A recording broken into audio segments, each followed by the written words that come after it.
Hello. The following is fictitious story. Any relations to people, places, or events is purely by sheer coincidence. This is a concept I've had for many years and have recently started putting out onto paper. I would like to read the first chapter and see how the community feels about this, if they would like me to continue, and also just their general thoughts on this project. The project is called Captured by Darkness, written by me. Chapter 1, The Legacy. Well, I guess I should start with how I got to where I am now. My name is John Douglas. As I write this journal, I am 28 years of age. It's been 10 years since I've been home. 10 years of fighting, 10 years at war, 10 years of battle-worn faith. Since before I was born, people of faith had been running away and hiding just to stay alive. From the stories my mother and father told me when I was little, everything all started back in the early 2000s. Back then, it was the U.S. government. They passed a law that made religion illegal, and the practice of such was an act of moral terrorism. The following years, countries worldwide followed as well. For the next 5 years, hundreds of religious protests where millions of religious leaders and followers alike attended, were ignored by the leaders of the world, eventually leading to the event known as the riot. I know it happened in the fall, down around Dallas, Texas. It was just another public protest.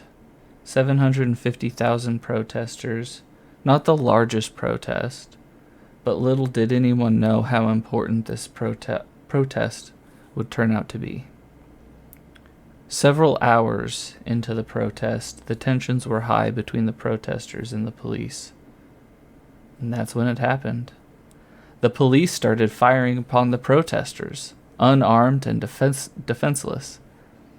Within an hour, world news had spread of the event, and like a virus attacking the body, every major city on the planet was reporting riots and thousands upon thousands dead, and even more were wounded.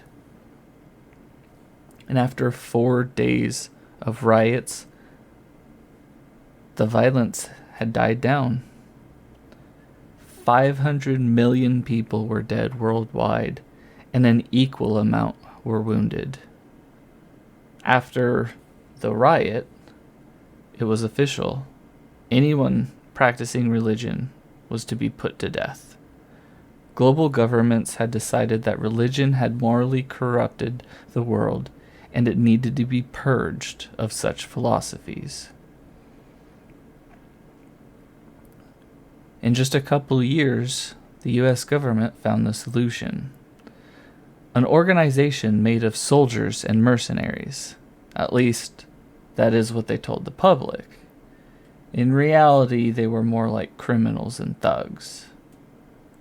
They were given the title of the Guard, for guarding the rights of Americans from the misleading words and practices of religion.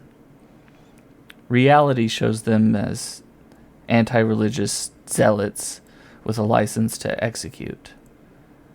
With an army of vehicles for both transportation of the rare prisoner and the more common vehicle for slaughter of villages and families. People ran to save themselves, and governments worldwide collapsed.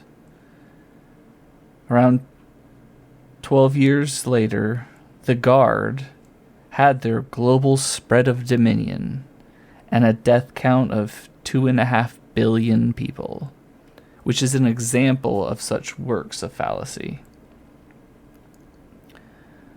Most rejected their religious practices just to stay alive.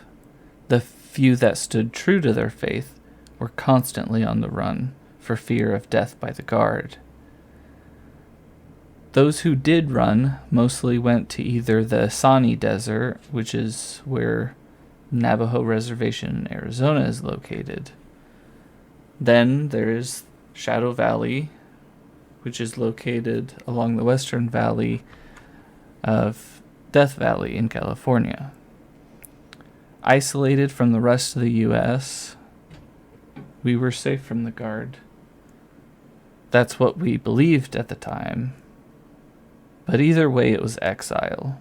Self-exile, so you may live just one day longer before you needed to run away the next day. A few more years, the Sani Desert was about to receive its first newborn, although my parents were very nervous about bringing another child into this world.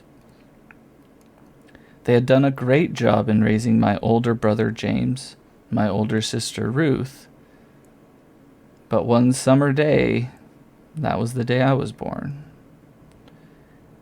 And with another 3 years, I had a little sister named Mary. Things weren't always easy. And one year they just got downright hard. It was the beginning of what ended up being a 4-year drought. And it dried up all the wells and the streams, killed any crops that we would plant. The animals that couldn't escape all died of malnutrition or dehydration within the first year. Unfortunately, that was also the same year that Mary got sick. Just a 1-year-old baby in a location dried of resources, no doctors for hundreds of miles, and hardly enough water to keep anyone alive. After 2 months, one day, Mary, she giggled. A sound nobody thought that we'd ever hear again. As my mother held Mary in her arms, Mary just kept giggling and smiling. Pup. With Matt being born, he completed our family. Mother and father, James, Ruth, me, Mary, and Matt. We were a happy family. Not saying it wasn't difficult at times, but little did we know it was going to get a lot worse. That concludes chapter 1.